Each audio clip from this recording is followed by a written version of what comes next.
গুনাহ আর মন্দ কাজে যদি কলিজার মধ্যে ব্যথা লাগে, সংকুচিত হয়, মনটা খারাপ লাগে, যাহা কাজটা ভালো হলো না, কাজটা উচিত হইল না, এই আত্ম উপলব্ধি বাজান, এটা অনেক বড় নিয়ামত। আল্লাহর নবী তখন বলে ফাআনতা মুমিন, তাহলে তুমি এখনো মুমিন, এখনো ঈমান আছে। যেদিন দেখবা গুনাহ আর তোমার মধ্যে কোনো আসর করে না, কিছে মিছা কথা হইলে কিছে, তোর অসুবিধা কি? আমি চুরি করলে তোর সমস্যা কি? আমি সুদ খাই, নলে জুয়া খেলি, নলে মদ খাই, গাঞ্জা খাই, তোর সমস্যা কি? তো এনে নাক গলাও কেন? এরম বেয়াদব আছে কিনা বলেন? এরম লইয়া ছোঁড়ে, এরম ধরে লাইতে আসে না এমন ডাকাত? এই ডাকাতের কলিজা পাথর হয়ে গেছে। এই পাষণ্ডের কলিজা কি হয়ে গেছে? পাথর হয়ে। তার আর গুনার অনুভূতি নাই, নাফরমানির অনুভূতি। গুনার কথা বলার পরে আরো চোখ পাক দিতে আছে, বড়াই করতেছে, মিথ্যার উপরে বড়াই, চুরির উপরে বড়াই, অহংকারের উপরে বড়াই, সন্ত্রাসী চাঁদাবাজির উপরে বড়াই, অন্যায় নেতাগিরির উপরে আবার বড়াই। আমি যেটা বলছি এটা ঠিক বলছি, এটাই হইতে হবে, অথচ অন্যায়, অথচ মিথ্যা। এইভাবে বুঝা গেল তার ভেতরে গুনার আফসোসটুকুও নাই, গুনার অনুভূতিও নাই। আরে পায়খানা লাগছে, গন্ধও লাগে না হাতের নাকে, ঠিক না? পায়খানা যে লাগছে এই গন্ধও নাই, এমন জ্বরে ধরছে, এমন সর্দি ধরছে, তেরে সর্দি এমন গাঢ়, ফেসাবের গন্ধও লাগে না, পায়খানার গন্ধও লাগে না। অর্থাৎ নাফরমানি এত গাঢ় হয়ে গেছে, আর গুনার কোনো অনুভূতি নাই, গুনার কোনো অনুভূতি নাই। আমরা কিতাবে পড়ছি, হাদিসে মিশকাতে এক সাহাবী, রাসূলুল্লাহ সাল্লাল্লাহু আলাইহি সাল্লামের সাহাবী, উনি মক্কায় খেজুর বিক্রি করতেন। একদিন এক মহিলা ওনার কাছে খেজুর কিনতে আসছে। উনি ওই মহিলাকে খেজুরের স্যাম্পল দেখাবার জন্য দু চারটা খেজুর মহিলার হাতে দিছে আর কি, দেখার জন্য। মানে সে দেখায় না যে আপনি দেখেন কোনটা ভাল লাগে সান। এইটা যখন মহিলা হাত বাড়াইয়া নিতেছিল, তখন অতিরিক্ত সুন্দরী মহিলা হওয়ার কারণে উনিও মানুষ হিসাবে ওনার ভেতরে এই ক্ষণিকের জন্য উনি ওই মহিলার খেজুরটা দেওয়ার সময় মহিলার হাত মানে নিচে সহ, মানে আঙ্গুলগুলো সহ ধরে লাইছে, ধরে, অর্থাৎ নিজের ভেতরে হয়তো কিছুক্ষণের জন্য লোভ তার আসছে, তো মহিলার হাতটাতে ধরছে, সাথে সাথে ওনার কলিজার ভিতরে অনুভূতি আসছে, আহা, এটা তো আমি অন্যায় করছি, আমি খেজুরে না দেব, আমি নারীর হাত ধরলাম কেন? মিশকাতের হাদিস এটা। সাথে সাথে ওই সাহাবী আল্লাহর নবীর কাছে আয়েশা বলছে, ইয়া রাসূলুল্লাহ আকিম আলাইয়াল হাদ, হে আল্লাহর নবী, আমার উপরে শাস্তি প্রয়োগ করেন, আমার আখিরাত মাফ করায় দেন, আমার দুনিয়ায় যদি এটার কোনো শাস্তি থাকে আমার এটা দিয়ে দেন, তবু আমি আখিরাতে আমার এই অপরাধের কারণে ধরা খাইতে চাই না। এটা তার অনুভূতি, এটা তার কি বলেন অনুভূতি, সাহাবীর অনুভূতি।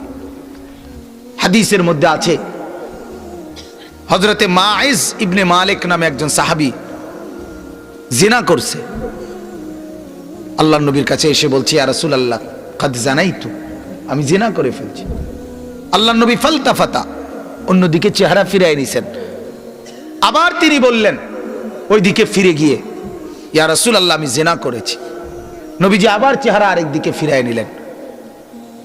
উনি আবার বললেন, ইয়া রাসূলুল্লাহ আমি জিনা করে ফেলেছি, আমাকে শাস্তি দেন, আমার উপরে হদ শরীয়তের বিধান কায়েম করেন, আমার আখিরাত পরিষ্কার করে দেন, আমার আখিরাত বরবাদ হয়ে যাবে, নাই তো আমি এখন ফয়সালা বিচার মানতে রাজি, আমার রায় এখন করে দেন।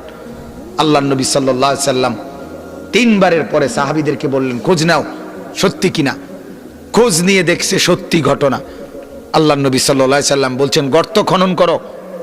গর্ত খনন করছে, ওই সাহাবীকে গর্তের মাঝখানে কোমর পর্যন্ত দাঁড় করাইয়া বাকি সাহাবীদেরকে বলছে তাকে পাথর মেরে হত্যা করো। মুসলিম শরীফের হাদিস, একেবারে বিশুদ্ধ হাদিস। যখন পাথর মেরে হত্যা করছে, তখন পাথরের আঘাতের কারণে ওনার শরীর থেকে রক্তের ছিটা একজন সাহাবীর গায়ে আয়সা লাগছে। ওই সাহাবী তখন একটু বিরক্ত হইছে, বিরক্ত হইয়া বলছে, আহ, এক নাফরমানের রক্ত লাগলো, এক বদকারের রক্ত গায়ে লাগলো তো, মানে এরকম একটা বিরক্তি দেখাইছে। সাথে সাথে আল্লাহর নবী সাল্লাল্লাহু আলাইহি ওয়াসাল্লাম নবীজি বললেন, হে সাহাবী, তুমি এটা কি বললা, কি বললা? আমার এই মায়েজ গোটা পৃথিবী যা জানতো না, নিজের অপরাধ নিজে স্বীকার করে, নিজের শাস্তি নিজে গ্রহণ করে তওবা করছে। এটাই তো তার শ্রেষ্ঠতম তওবা। আখিরাতের ভয়ে নিজেকে শাস্তির সামনে পেশ করে দিছে। আল্লাহর নবী তখন বললেন, লাকাদ তাবা তাওবাতান। আরে সাহাবীরা শোনো, আমার এই সাহাবী এই মুহূর্তে এমন তওবা করছে, এটা তার এমন তওবা, লাউ কুসিমাত জামিউল আরদি লা ওয়াসাত। যদি তার এই তওবা বাইটা বন্টন করে পৃথিবীর সমস্ত নাফরমানের গুনার মোকাবেলায় তার তওবা যদি বন্টন করে, তো আল্লাহ তাআলা সবাইকে মাফ করে দিবে। তার তওবা এত ভারী, কারণ সে তো নিজের অপরাধ নিজে কি করছে, স্বীকার করে নিছে। পৃথিবীকে ভয় পায় নাই, আল্লাহকে ভয় পাইছে। লোক লজ্জার চিন্তা করে নাই, আখিরাতকে ভয় করছে। এজন্য বাপ, এটা মনে রাখবেন, ইদা সাররাতকা হাসানাতুকা ওয়া সাআতকা সাইয়্যাতুকা ফাআনতা মুমিন। নেক কাজ করলে যখন দিলের মধ্যে ভালো লাগে, মনটা আজকে ভালো লাগছে ভাই, এক গরিবকে 10টা টাকা দিতে পারছি, আজকে মনটার মধ্যে একটু খুশি লাগছে ভাই, এক বিধবা নারীকে একটু সহযোগিতা করতে পারছি, এক অন্ধ মানুষকে, এক পথিককে উপকার করতে পারছি। মনে করেন এরকম একটা ভালো কাজ করে দিলের মধ্যে একটা কি লাগা, আনন্দ। আর গুনাহ করে মনটার মধ্যে কষ্ট লাগা, এটা হলো মুমিন। এর দূরও যার নাই, তার ঈমান বড় সন্দিহান, তার ভিতরে বড় সন্দিহানী অবস্থা, যে গুনাহ আর গুনাহই মনে হয় না। 30 বছর ধরে সুদই মনে হয় না। 50 বছর ধরে বিড়ি খাওয়া, এটা আর অপরাধী মনে হয় না। 30 বছর ধরে মা বেপর্দা, আহা, এই মা আর বেপর্দাটাকে কিছুই মনে করে না। আজ 20 বছর ধরে এই ঘরে রঙিন টেলিভিশন সবাই দেখছে, ঘরওয়ালাদের গা সহে গেছে, এটাকে আর গুনাহই মনে হচ্ছে না কারো কাছে।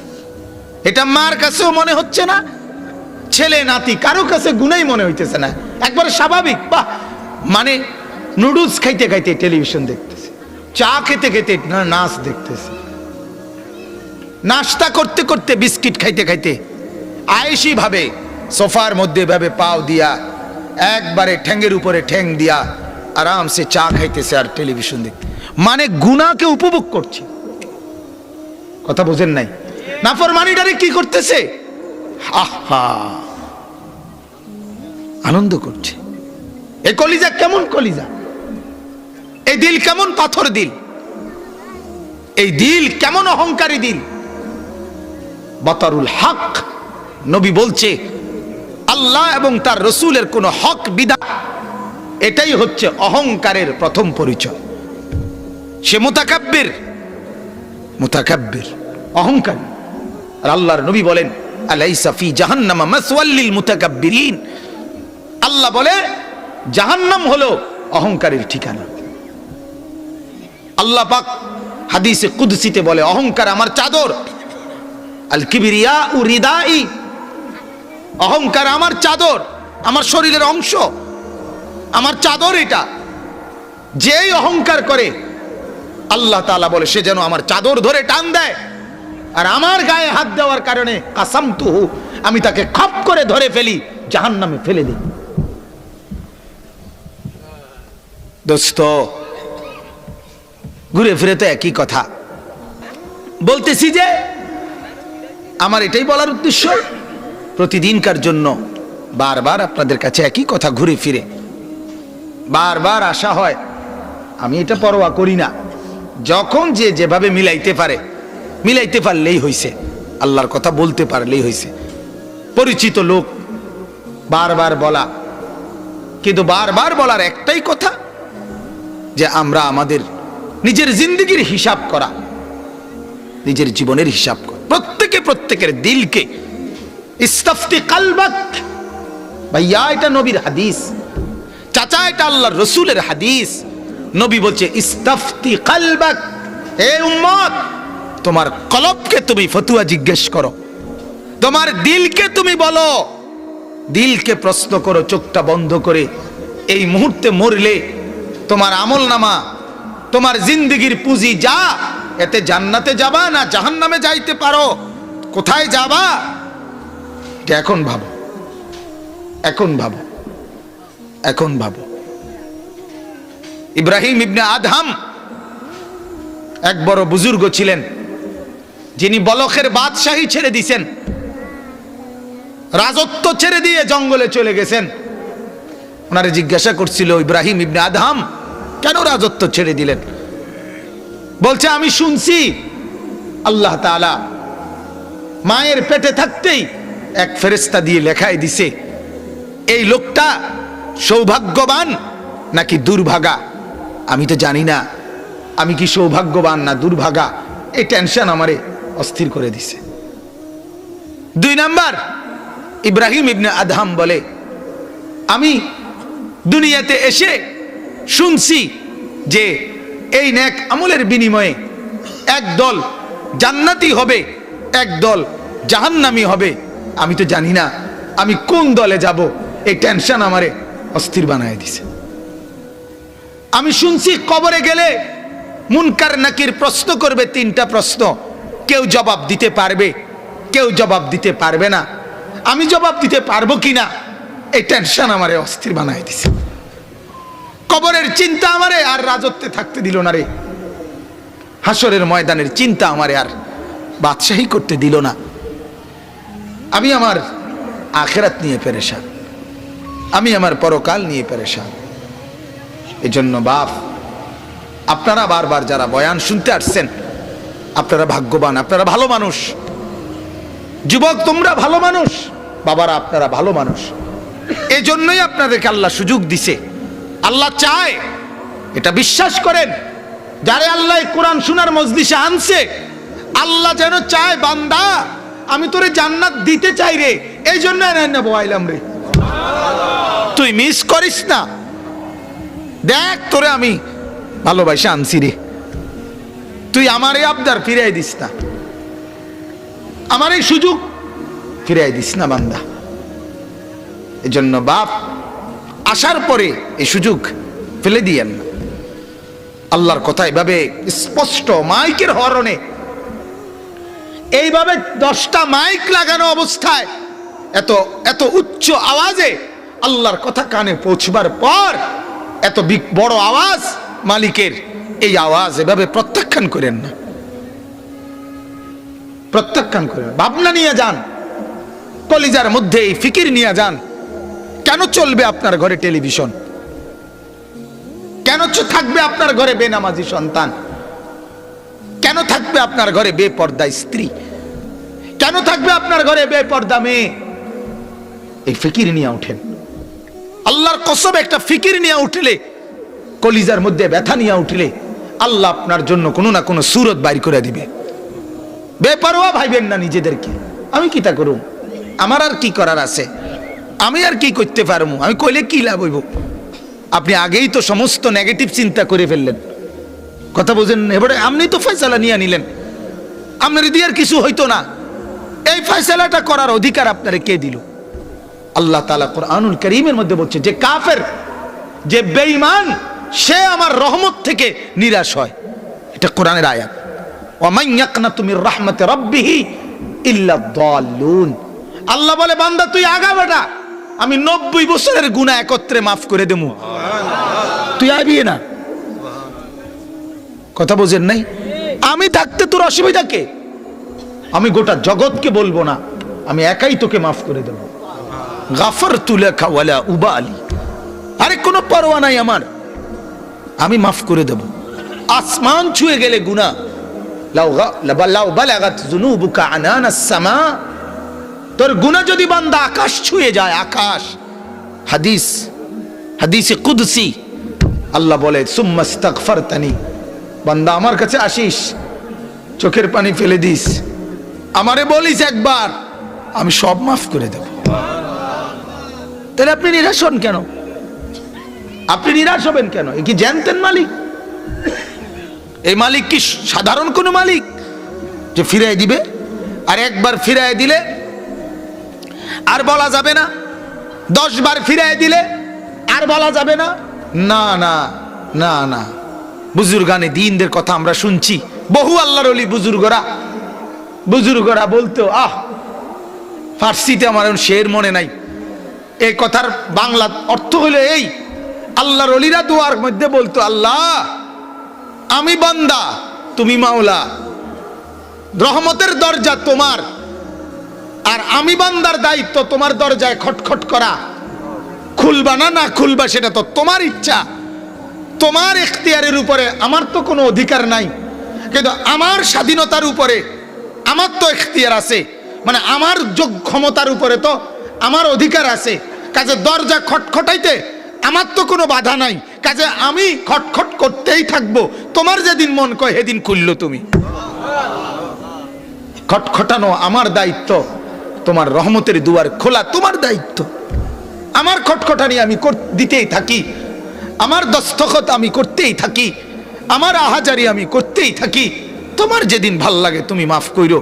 কারণ আমি তো জানি মাওলা, 100 যদি খটখট করার পরেও ওই দুয়ার তুমি না খোলো, আমার তো আর বিকল্প দুয়ারও নাই যে আমি ওইখানে গিয়ে দাঁড়াবো, কাজে আমি খুললো এই দুয়ার, না খুললো এই দুয়ার। কি বলেন? মালিকের দুয়ার ছাড়া আমার আর কোনো দুয়ার আছে? ওয়ালা ইয়াগফিরুদ যুনুবা ইল্লা আনতা, এটা কোথায় পড়ি আমরা বলেন? কোথায়? দোয়ায়ে মাসুরাতে আমরা এটা পড়ি না?